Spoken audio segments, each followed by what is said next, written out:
नमस्कार दोस्तों, स्वागत है आपका हिंदी साहित्य सागर में। परीक्षा की घड़ियां नज़दीक है और तैयारी को अंतिम धार देने का समय आ गया है।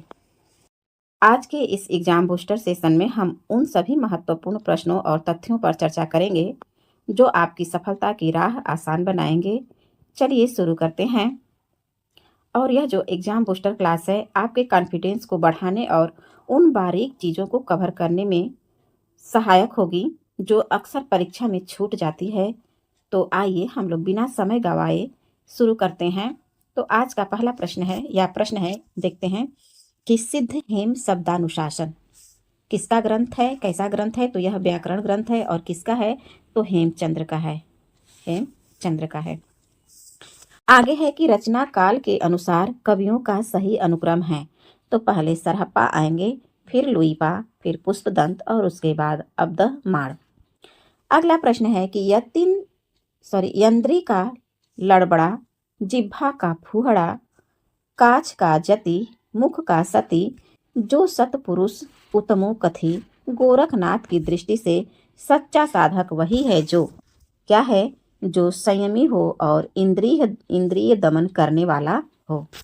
अगला प्रश्न देखते हैं, सिद्ध और योगियों की रचनाओं का जीवन की स्वाभाविक अनुभूतियों और दशाओं से कोई संबंध नहीं है, अतः वे शुद्ध साहित्य के अंतर्गत नहीं आती। यह विचार किसका है? और देखिएगा, ये प्रश्न वही सब प्रश्न हैं जो किसी न किसी परीक्षा में पूछे गए हैं। और यहाँ पे बस बताने का ये है मेरा मकसद कि एक ही प्रश्न को आयोग किस प्रकार से घुमा करके पूछ रहा है। और अक्सर हम लोग को आता हुआ प्रश्न भी गलत करके चले आते हैं। तो उसी चीज़ को हम लोग को देखना है कि कहाँ पर किस प्रकार से आयोग जो है घुमा के प्रश्न हमसे पूछ रहा है। तो इस प्रश्न का सही उत्तर हो जाएगा रामचंद्र शुक्ल। यही वाला प्रश्न भी कई बार कितने भी एग्जाम में पूछा गया है। तो इसको अच्छे से ध्यान में बैठा लीजिएगा कि जो रामचंद्र शुक्ल हैं वो सिद्ध और योगियों की रचनाओं को जो है साहित्य के अंतर्गत नहीं मानते हैं। आगे बढ़ते हैं। कह रहा है कि इश्क भरा है देख ले और जगत से दूर, एक अचंभा हमने देखा देहरी का नासूर। अमीर खुसरो की उपर्युक्त पहेली से क्या अभिप्राय है? तो इस पहेली का अर्थ होता है कुआं। सखी पिया को जो मैं न देखूं तो कैसे काटूं अंधेरी रतिया। यह पंक्ति किसकी है? तो अमीर खुसरो की है। अपभ्रंश के जो नमूने हमें पद्यों में मिलते हैं वे उस काव्य भाषा के हैं जो पुरानेपन के कारण बोलने की भाषा से कुछ अलग, बहुत दिनों तक आदिकाल के अंत क्या उसके कुछ पीछे तक पोथियों में चलती रही। तो यह कथन किसका है? तो यह भी कथन जो है आचार्य रामचंद्र शुक्ल जी का है। आगे अगला प्रश्न है कि रासो काव्य को नरपति नाल द्वारा रचित है। रासो काव्य जो नलपति नाल द्वारा रचित है उसका क्या नाम है? तो वो है बीसल देव रासो। बीसल देव रासो का रचना कौन सा है? बीसल देव रासो के लेखक कौन है? तो सही उत्तर हो जाएगा नरपति नाल। अगला प्रश्न है सीधे सीधे कि नाथ साहित्य की विशेषता नहीं है। तो नहीं है हमें बताना है। देखते हैं कौन सा नहीं है। तो नाथ साहित्य में रामायण तथा महाभारत से संबंधित कथाओं का साहित्य में समावेश तो ये नहीं था, राम कथा और महाभारत से। तो यही नहीं होगा नाथ साहित्य की विशेषताएं। अगला प्रश्न देखते हैं कि पीछे लागा जाई था लोक वेद के साथ, आगे थे सतगुरु मिल्या दीपक दिया हाथी। तो उक्त पंक्तियों की में जो है कबीर क्या कहना चाहते हैं? तो देखते हैं कि कबीर कहना चाहते हैं कि लोक और वेद का अनुसरण करने के कारण मैं परम तत्व से दूर था। दूसरा कथन क्या है? कि सतगुरु के ज्ञान रूपी प्रकाश से मैंने परम तत्व का साक्षात्कार किया। अगला प्रश्न है कि सहजयान के प्रवर्तक हैं। तो सहजयान के प्रवर्तक सरहप्पा हैं। संदेश रासक के रचयिता कौन है? तो अब्दुल रहमान है। अगला प्रश्न है कि विद्यापति की वह रचना जो अभी तक संपादित होकर प्रकाशित नहीं हुई है। विद्यापति की वह कौन सी रचना है जो अभी तक जो है संपादित होकर के प्रकाशित नहीं हुआ है? तो वह है कीर्ति लता। आत्मबोध रचना किसका है? तो यह गोरखनाथ का है। माधव हम परिणाम निराशा यह काव्य पंक्ति किसकी है? तो इसका सही उत्तर हो जाएगा विद्यापति की है। बौद्ध गान ओ दोहा का संपादन किसने किया है?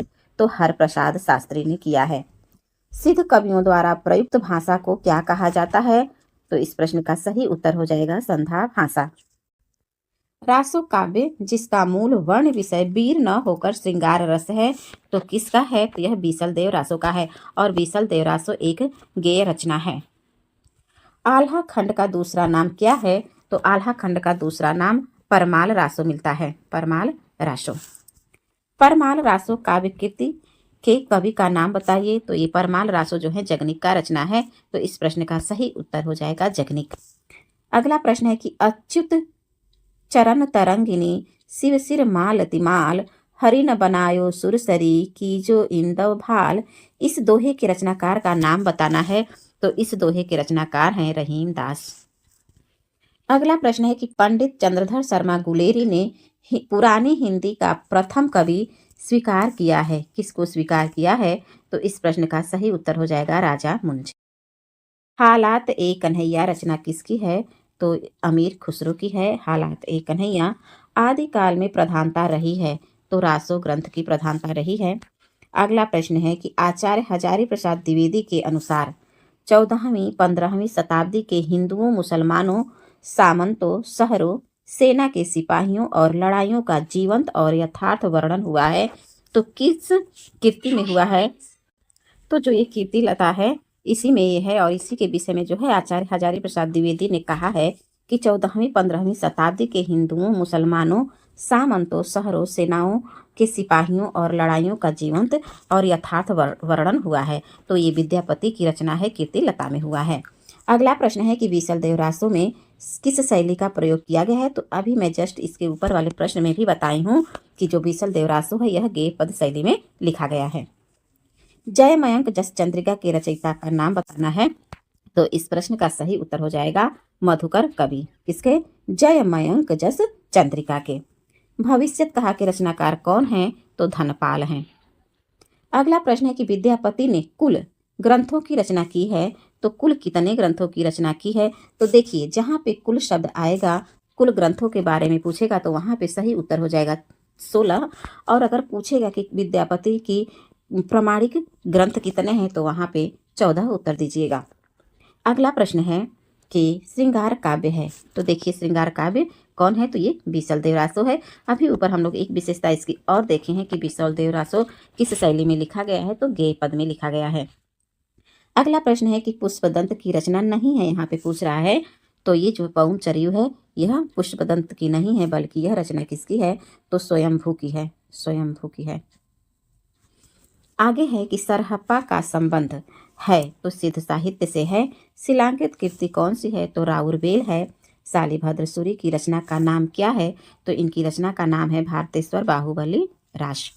अमीर खुसरो जाने जाते हैं तूतिए हिंद के नाम से जाने जाते हैं। उपदेश रसायन के रचयिता कौन है? तो जिनदत्त सूरी हैं उपदेश रसायन के रचयिता।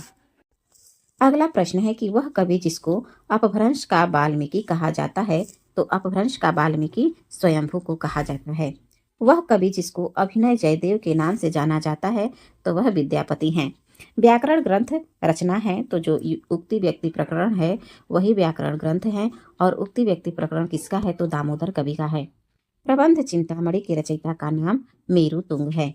आगम बेय पुराणे पंडित मान वहंती पक्क श्रीफल अली अजिम बाहेरती भ्रमयंती, ये काव्य पंक्तियां किसकी है? तो कड़हप्पा की है। प्रश्न है कि रचनाकाल की दृष्टि से कवियों का सही अनुक्रम है। देखिए प्रश्न एक बार ऊपर भी पढ़ चुके हैं, लेकिन इसी प्रश्न को दोबारा भी रिपीट किया है, और देख लेते हैं कि किस एग्जाम में रिपीट किया है। तो यह जो है यूजीसी नेट में पूछ चुका है, ये 2016 में। तो देखते हैं कि इसका सही क्रम क्या होगा। तो इसका सही क्रम है, पहले स्वयंभू आएंगे, फिर पुष्पदंत, फिर अब्दहमाण और हेमचंद। अगला है कि डिंगल कवियों की वीरगाथाएं, निर्गुणिया संतों की वाणियाँ और कृष्ण भक्त या रागानुराग भक्ति मार्ग के साधकों के पद, राम भक्ति या वैधि भक्ति मार्ग के उपासकों की कविताएं, सूफी साधना से पुष्ट मुसलमान कवियों के तथा ऐतिहासिक हिंदू कवियों के रोमांस और रीति काव्य से, ये 6 धाराएं अपभ्रंश कविता का स्वाभाविक विकास है। और यह कथन किसका है? तो यह कथन हजारी प्रसाद द्विवेदी का है। कुंडलिनी के उद्बुद्ध होने पर जो स्फोट होता है उसे क्या कहते हैं? तो उसे हम नाद कहते हैं, नाद। अगला प्रश्न दिया है कि सुमेल करना है, तो इसको देखते हैं। ये सीधे सीधे उत्तर ही है। प्रबंध चिंतामणि किसका है? तो यह मेरुतुंग का है। रणमल छंद किसका है? तो ये श्रीधर का है। जय चंद प्रकाश भट्ट केदार का है और जय मयंक जस चंद्रिका मधुकर कवि का है। अगला प्रश्न है कि कवि विद्यापति की रचना है, तो पुरुष परीक्षा जो है विद्यापति की रचना है। वह विद्वान जो पृथ्वीराज रासो को सर्वथा अप्रामाणिक ग्रंथ मानने वालों में शामिल नहीं है। तो देखिए किसमें शामिल नहीं है? अप्रामाणिक ग्रंथ मानने वालों में। तो इसका सही उत्तर हो जाएगा मोहनलाल विष्णुलाल पांड्या। अगला प्रश्न है कि अवहट्ट भाषा की रचना है, तो यह कीर्तिलता है। जो कीर्तिलता है विद्यापति का, कीर्तिलता और कीर्ति पताका दोनों जो है अवहट्ट भाषा में लिखा गया है। आदिकाल में डैश डैश कवि ने अवहट्ट भाषा की रचना की है, तो वही अब्दुल रहमान है।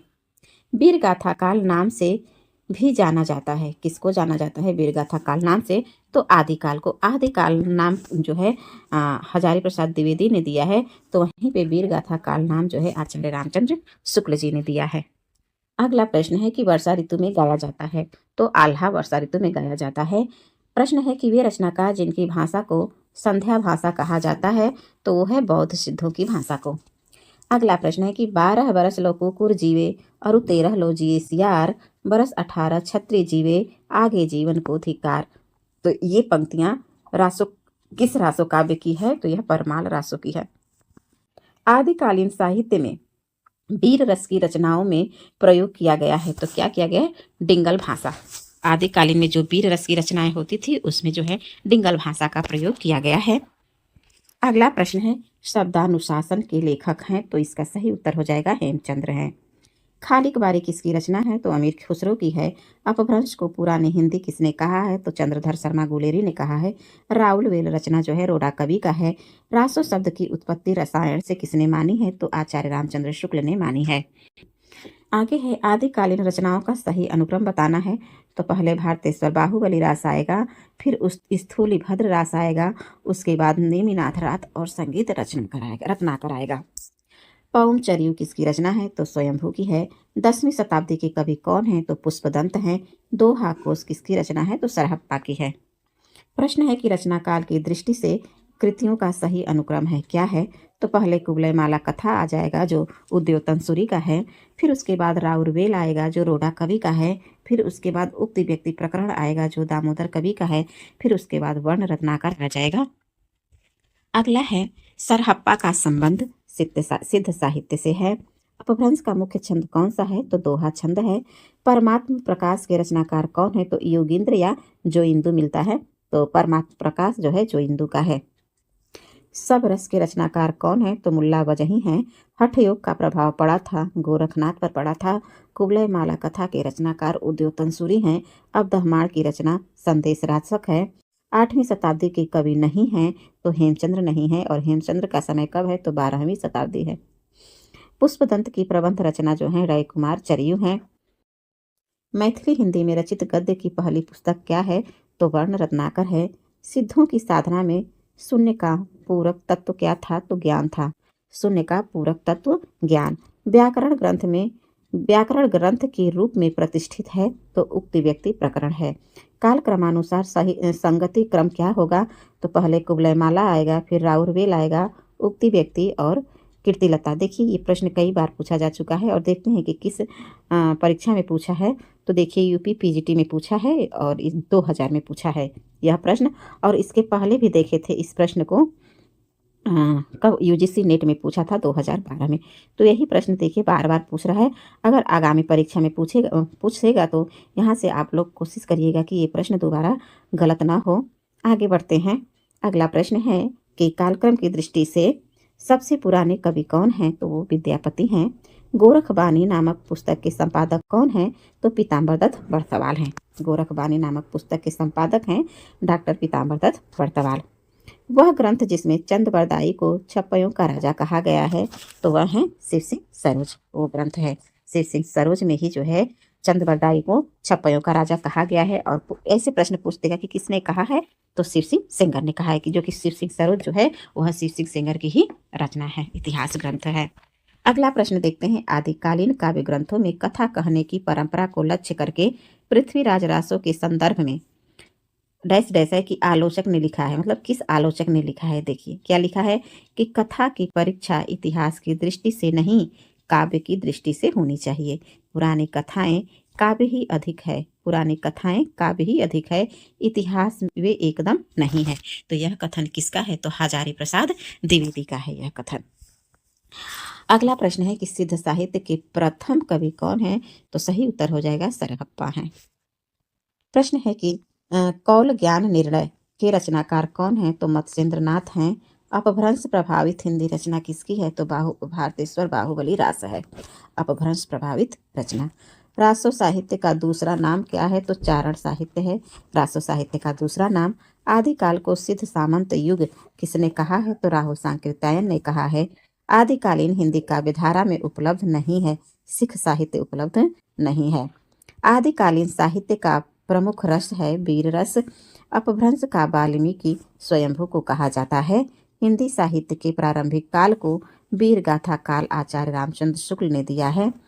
और यह जो है प्रश्न आप लोग काम करते हुए भी ईयरफोन लगा करके सुन सकते हैं, जैसे आपके प्रश्नों का रिवीजन हो जाएगा।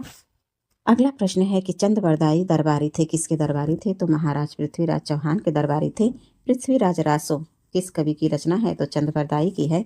स्वयंभू को हिंदी का प्रथम कवि माना है रामकुमार वर्मा ने। सिद्धों में प्रचलित महामुद्रा शब्द का क्या अभिप्राय है? तो महामुद्रा शब्द का अभिप्राय है सिद्धि प्राप्त हेतु स्त्री संसर्ग। आल्हा और उदल नामक दो वीर सरदारों की वीरतापूर्ण लड़ाइयों का वर्णन मिलता है किसमें? तो परमाल रासो में मिलता है।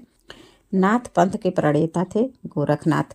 खने खने नयन कोई अनुसरई, खने खने वसन धूल तन भरई। ये पंक्तियाँ किसकी है? तो विद्यापति की है। अपभ्रंश का भवभूति माना जाता है पुष्पदंत को माना जाता है। और यह प्रश्न जो है अभी जो पेपर वो कैंसिल हुआ था असिस्टेंट प्रोफेसर का, उसमें पूछा था कि अपभ्रंश का भवभूति किसे माना गया है? तो इसका सही उत्तर हो जाएगा पुष्पदंत को। गद्य पद मिश्रित चंपू काव्य है तो राउरवेली है। आदिकाल का कवि नहीं है, कौन नहीं है? तो नाभादास। अब प्रश्न ये है कि नाभादास किस काल के कवि हैं? तो ये भक्ति काल के हैं, भक्ति काल के हैं। और भक्ति काल में किस भक्ति काव्य से हैं? तो ये राम भक्ति काव्य से हैं, राम भक्ति धारा से जुड़े हुए हैं। अगला प्रश्न है कि आदिकाल की रचना है तो विद्यापति की पदावली है। आदिकाल की भाषा कैसी थी? तो डिंगल और पिंगल थी।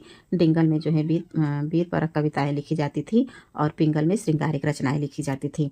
अपभ्रंश के प्रथम महाकवि किसके? अपभ्रंश के कौन है? तो स्वयंभू हैं। और स्वयंभू को अपभ्रंश का प्रथम महाकवि किसने माना है? तो राम कुमार वर्मा ने माना है, राम कुमार वर्मा ने माना है, वर्मा ने। अगला प्रश्न है कि अपभ्रंश काव्य का सुप्रसिद्ध छंद कौन सा है? तो पदधड़ी है। देखिए छंद कौन सा है? पदधड़ी छंद है। राजमती से रूठकर बीसलदेव कहाँ चला गया था? तो उड़ीसा चला गया था।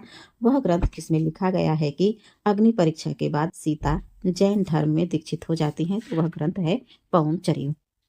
अगला प्रश्न है कि हिंदी साहित्य के 700 से 1400 ईस्वी के कालखंड को ग्रियर्सन ने क्या नाम दिया है? तो चरण काल नाम दिया है। 84 सिद्धों में नहीं आते हैं, सारंगधर नहीं आते हैं। आल्हा और उदल के चरित्र को वीर गीतात्मक काव्य के रूप में चलने वाले कवि हैं जगनिक है।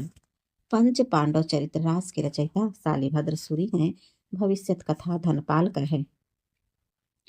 प्रश्न है कि मुकरी लिखने का सर्वप्रथम प्रयास किस कवि ने किया था? तो अमीर खुसरो ने किया था। संभवत 1050 से 1375 विक्रम संभवत की कालावधि में किस लिखे गए हिंदी साहित्य का वीरगाथा काल के रूप में नामकरण किया था किसने? तो आचार्य रामचंद्र शुक्ल ने किया था। 10वीं से 14वीं शताब्दी के साहित्य को आदिकाल के अंतर्गत रखा हजारी प्रसाद द्विवेदी ने। जनजीवन से हटकर राजाओं की वीरता का अतिरंजित वर्णन लिखा जा रहा था किसमें? आदिकाल में लिखा जा रहा था। अगला प्रश्न है अमीर खुसरो की पहेलियों तथा मुकरियों का उद्देश्य है क्या है? तो मनोरंजन के माध्यम से लोक व्यवहार की शिक्षा देना, यही अमीर खुसरो की पहेलियों और मुकरियों का उद्देश्य था। रासो ग्रंथ के लेखक हैं, रासो ग्रंथ लिखे गए हैं तो डिंगल पिंगल भाषा में लिखे गए हैं। वीर गाथा काल के प्रसिद्ध प्रबंध काव्य का नाम पृथ्वीराज रासो है। विद्यापति के पद रचित हैं, विद्यापति के पद रचित हैं तो मैथिली भाषा में रचित हैं। अपभ्रंश प्रभावित हिंदी रचना है भारतेश्वर बाहुबली रास है। 11वीं शताब्दी में रचित लोक भाषा काव्य है ढोला मारूरा दूहा। गोरखनाथ के गुरु का नाम मच्छेंद्रनाथ है। अपभ्रंश शब्द का सबसे पहले उल्लेख किया गया है किसमें, तो पतंजलि में किया गया है। सिद्धों का प्रथम कवि कौन है, सरहप्पा है। उक्ति व्यक्ति प्रकरण, यह ग्रंथ व्याकरण ग्रंथ है। प्राकृत पेंगलम के रचयिता वंशीधर हैं। गुरु गोरखनाथ को हिंदी के विशेष रूप का कवि किसने स्वीकार किया है, तो इस प्रश्न का सही उत्तर हो जाएगा पुराने हिंदी के कवि हैं। प्रश्न एक बार पुनः देखते हैं कि गुरु गोरखनाथ को हिंदी के डाट डाट डाट विशेष रूप का कवि स्वीकार किया गया है, तो पुराने हिंदी के कवि के विशेष रूप में स्वीकार किया गया है। विद्यापति की भक्ति श्रृंगार परक पदावली अनूठी संपत्ति है, यह किसका कथन है, तो हिंदी साहित्य के आदिकाल की। अगला प्रश्न है आल खंड का वास्तविक स्रोत ग्रंथ है परमाल टाशो। महुअर बुझ कुसुम रस कब्ब कला सुछैल सज्जन पर उर मन दुज्जन नाम मैल। यह पंक्ति किसकी है, तो यह विद्यापति की पंक्ति है। आदिकाल को एक भिन्न प्रकार की हिंदी मानते हुए उसे हिंदवी कहा है। किसने कहा है, तो अमीर खुसरो ने कहा है। अपभ्रंश के सर्व प्रधान कवि स्वयंभू हैं। उपदेश रसायन रास के रचनाकार कौन है, तो जिनदत्त सूरी हैं। नवनाथों में सम्मिलित नहीं है, तो देवसेन नवनाथों में सम्मिलित नहीं है। जम्बू स्वामी रास के रचयिता धर्मसूरी हैं। बीसल देवरासों का अंगी रस श्रृंगार रस है। अगला प्रश्न है कि हिंदी में प्रचलित 12मासा सबसे पहले मिलता है, तो नेमी नाथ चौपई में मिलता है। श्रावकाचार रचना किसकी है, तो देवसेन का है। आगे है कि गोरखवाणी ग्रंथ के संपादक हैं, तो पीताम्बर दत्त बड़तवाल हैं, और यह प्रश्न हम ऊपर भी पढ़ चुके हैं। एक थाल मोती से भरा सबके सिर पर औंधा धरा, चारों ओर वह थाली फिरे मोती उससे एक न गिरे। यह पंक्तियां किसकी है, तो अमीर खुसरो की है। स्वयं भूकृत पौन चरियु की कथा संबद्ध है किससे है, तो राम कथा से है। ढोला मारूरा दूहा डैश डैश क्षेत्र का लोकप्रिय लोकभाषा काव्य है, तो किस क्षेत्र का है, तो राजस्थान का है। जो ढोला मारूरा दूहा राजस्थान क्षेत्र का लोकप्रिय लोकभाषा काव्य रहा है। जयदेव के गीत गोविंद का विशेष प्रभाव माना जाता है, किस पर माना जाता है, तो विद्यापति पर माना जाता है। आदिकालीन साहित्य में वीर रस की रचनाओं में प्रयोग किया गया है डिंगल शैली। वीर रस की रचनाओं में किस शैली का प्रयोग किया गया है, डिंगल शैली का। और श्रृंगारिक जो है रचना पिंगल शैली में हुई है। अपभ्रंश शब्द का प्रयोग सबसे पहले देखने को मिलता है, तो कहाँ मिलता है, तो राजा धारसेन द्वितीय के शिलालेख में। चंद्रबरदाई की रचना किसने की है, तो पृथ्वीराज रासो ने। चंद्रबरदाई की रचना है पृथ्वीराज रासो। सिद्ध साहित्य के अंतर्गत 84 सिद्धों की वे साहित्यिक रचनाएं आती हैं जो तत्कालीन लोक भाषा हिंदी साहित्य में लिखी गई है। अगला प्रश्न है कि घोर अंधारे चंदमणि जिमि उज्जोम करेई परम महासुह एक कड़े दूरी अशेष हरेई। उपरिक्त दोहे में महासुह का संबंध किससे है, तो पहला देखते हैं। पहला तथ्य बता रहा है कि महासुह का तत्सम रूप है, और उसके बाद जो दूसरा तथ्य है वो बता रहा है कि महासुख वज्रयानियों का पारिभाषिक शब्द है। तीसरा है कि प्रज्ञा और योग से महासुख की दशा संभव है। अगला प्रश्न है कि सिद्ध कवि सरहप्पा की रचना का नाम है, तो दोहा कोश। वह कवि जो मैथिल कोकिल के नाम से जाना जाता है विद्यापति। सिद्ध साहित्य में सिद्धों की संख्या कितनी मानी गई है, 84। विद्यापति की रचना नहीं है, तो गीत गोविंद नहीं है। अब प्रश्न ये बनता है कि गीत गोविंद किसकी रचना है, तो यह जयदेव की है, जयदेव की है। और इस प्रश्नोत्तरी का लगभग अंतिम प्रश्न ही चल रहा है। देखिए, कीर्ति लता की भाषा है, तो अवहट है। आदिकाल की भक्तिकाल के बीच एक स्वर्णिम कड़ी कहा गया है, किसको, किस कवि को, तो विद्यापति को। तो हमारा जो है एग्जाम बूस्टर का आदिकाल का सभी प्रश्न जो विगत परीक्षाओं में पूछे गए हैं सब कंप्लीट हो गया 2 ही वीडियो में। अगर आप इसका पहला वीडियो नहीं देखे हैं तो डिस्क्रिप्शन में जाकर के ज़रूर देख लीजिएगा। वहाँ से आपके जो आदिकाल के प्रश्न परीक्षाओं में पूछे गए हैं सब क्लियर हो जाएगा और आपको अच्छे से याद भी हो जाएगा। तो 2 ही वीडियो में हमने आदिकाल के संपूर्ण प्रश्नों को रखे हैं, तो एक बार ज़रूर जाकर देखिएगा। तो ये थे आज के एग्ज़ाम बूस्टर के खास पॉइंट। मुझे पूरा भरोसा है कि ये आपकी परीक्षा में गेम चेंजर साबित होंगे। याद रखिए दोस्तों, निरंतर अभ्यास